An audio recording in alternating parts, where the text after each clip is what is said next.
কিভাবে ঝরঝরে সাদা পোলাও রান্না করি মূলত সেই রেসিপিটাই আজকে আমি আপনাদের সাথে শেয়ার করতে যাচ্ছি।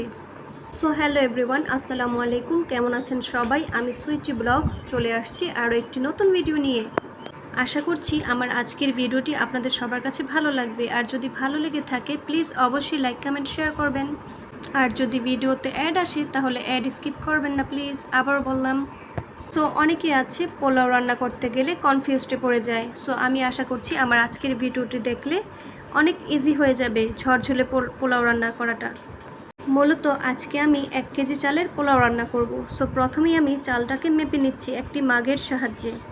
সো এই মাগের 2 মাগ চাল আমি নিয়ে নিচ্ছি, তাহলে আমার 1 কেজি চাল হবে। দেন হচ্ছে চালটাকে আমি ভালো মতো ক্লিন করে নিব, তাহলে পোলাওটা অনেক সুন্দর ঝরঝরে হবে। মূলত আমি পোলাও রান্না করার 5 মিনিট আগে চালটাকে ধুয়ে একটু পানিটা ঝরিয়ে রাখি। অনেকে মনে করে পোলাও রান্না করার 5-10 মিনিট আগে চাল ধুয়ে রাখলে পোলাও রান্না পারফেক্ট হয় না, কিন্তু এটা হচ্ছে তাদের ভুল ধারণা। আমি পোলাও রান্না করলে পোলাও রান্না করার 5-10 মিনিট আগেই চালটাকে ধুয়ে ঝরা দিয়ে রাখি, তাহলে পোলাওটা অনেক বেশি ঝরঝরে হয়। সো এই তো আমার চাল মাপার কাজ শেষ। এখন হচ্ছে চালটাকে আমি ভালো মতো ক্লিন করে নিব, যেন চালের যত ময়লা টয়লা আছে সেগুলো যেন চলে যায়। আর মূলত এই চালটা মাশাআল্লাহ খুব ভালো ছিল, এত সুন্দর স্মেল ছিল চালটার মধ্যে। যখন ধুচ্ছিলাম খুবই সুন্দর স্মেল আসছিল আমার নাকে। মানে চালটা এটা নতুন চাল ছিল, খুবই ভালো ছিল চালটা। মূলত নতুন চাল সেদ্ধ হতে বেশি সময় লাগে না, আর যদি পুরান পোলাওর চাল হয় তাহলে কিন্তু সেখানে পানির পরিমাণটা ডাবল দিতে হয়। আমি আমার এর আগের ভিডিওতে বলেছিলাম যে আমি প্রতিদিন ভাজা পোড়া খাওয়া পছন্দ করি না। সো ডিফারেন্ট কিছু ট্রাই করার চেষ্টা করি। সো এই তো তেল ঢালার ভিডিওটা স্কিপ হয়ে গিয়েছে, সরি। সো এখানে আমি 1 কাপ পরিমাণে সয়াবিন তেল ইউজ করছি। দেন হচ্ছে তেলের মধ্যে আমি মশলাগুলোকে একটু ভেজে নিয়েছিলাম। এখন হচ্ছে আমি পোলার চালটাকে তেলের মধ্যে 5 মিনিট একটু ভেজে নেব। চালটা ভেজে নেওয়ার কারণে পোলাওটা কিন্তু অনেক বেশি ঝরঝরে হয়। আর হচ্ছে মূলত পানির পরিমাপটা ঠিক রাখতে হবে, তাহলেই সুন্দর ঝরঝরে পোলাও রান্না করতে পারবেন সবাই। আমি এখানে যেই মাগ দিয়ে 2 মাগ চাল নিয়েছি মেপে 1 কেজি পরিমাণ, সেই মাগ দিয়ে আমি 3 মাগ পানি এখানে ইউজ করছি। আসলে ভালো দিনগুলো যে কিভাবে চলে যায় টেরই পাই না, তাই না? এই তো চোখের পলকেই মাহে রমজান শেষ হয়ে যাচ্ছে। আজকে হচ্ছে 23 রমজান। সো এই তো এখানে আমি কিছুটা ঘি দিয়ে দিলাম। দেন হচ্ছে আমি এখানে 1 প্যাকেট গুঁড়ো দুধ ইউজ করব।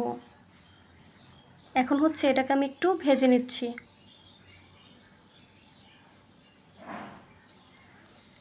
এখন আমি স্বাদ মতো লবণ দিয়ে দিলাম। এরপরে হচ্ছে আমি 1 টেবিল চামচ চিনি ইউজ করছি এখানে। এর কারণে হচ্ছে টেস্ট অনেক ভালো আসে পোলাওর। বাবুর্চিরা দেখবেন যে কোনো রান্নাতেই কিছুটা হলেও চিনি ইউজ করে।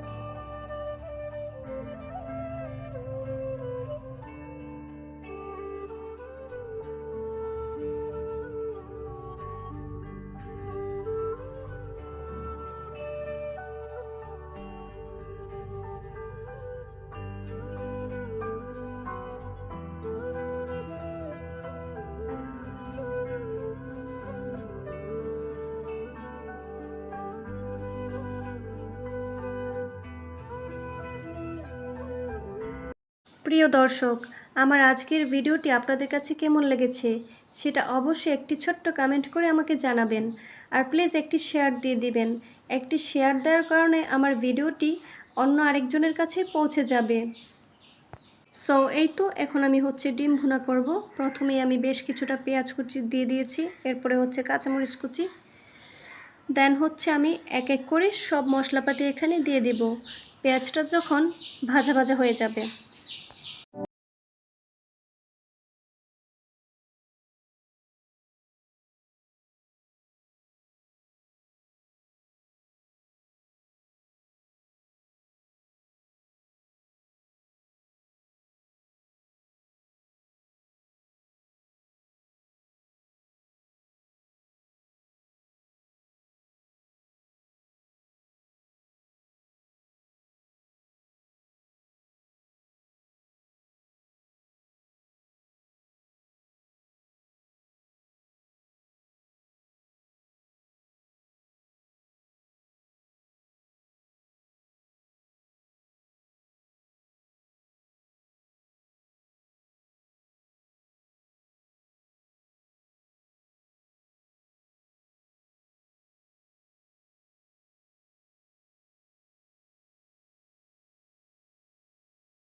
সো ডিম রান্না করা তো হয়ে গিয়েছে, এখন হচ্ছে রুই মাছটাকে ভুনা করে নিব। আম্মু এটাকে হচ্ছে আগেই ম্যারিনেট করে রেখেছিল। সো এই তো গরম তেলের মধ্যে দিয়ে দিচ্ছে এক এক করে।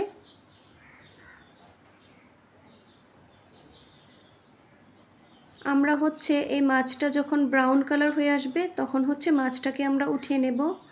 দেন হচ্ছে পেঁয়াজ কুচি, কাঁচামরিচ কুচি একে একে সব মশলাপাতি দিয়ে মাছটাকে সুন্দর মতো ভুনা করে নিব। এই তো এখানে পেঁয়াজটাকে হচ্ছে ভাজা হচ্ছে।